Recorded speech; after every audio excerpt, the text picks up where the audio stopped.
इकडं दंड पडायला लागला, त्यामुळे बऱ्यापैकी गाड्या ह्या कात्रजकडे वळल्या.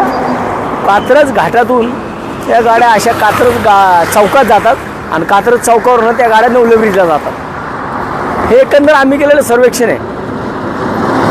पण इथं आल्यावरती पाहिलं तर ज्या काही त्रुटी दिसतात, की काय त्रुटी याच्यामध्ये नक्की अनेक लोकांनी सजेशन दिलेत. जे काही ट्रॅफिकचे अधिकारी येतात, मला वाटतं जो 8 जणांचा अपघात झाला, 8 जण त्या ठिकाणी जागेवरती मृत्युमुखी झाले. त्यानंतरनं नवले ब्रिज प्रेक्षणीय स्थळ झालं होतं.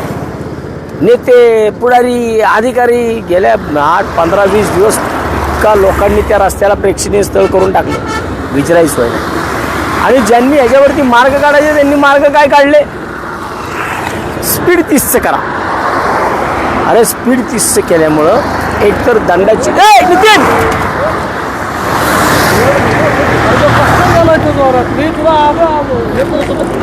त्याला अडवायला लागणार आहे.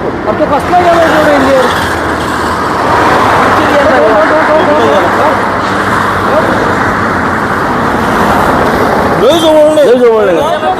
बघितलं आत्ताच तुम्ही आमच्याच बरोबर अपघात घडला असता. ज्या स्पीडने आम्ही आता पूर्णपणे रोडच्या बाजूला आहे.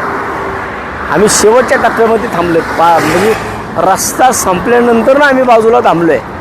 तरीसुद्धा ज्या पद्धतीने आता गाडी आमच्या बाजूने गेली, इतक्या स्पीडने ती गाडी होती की आता आमच्यापैकी नितीनच्या घासून ती गाडी गेली.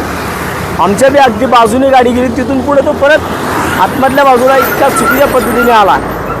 म्हणजे इथं लोकांना काही करून लोक सुधारायला तयार नाही आहेत.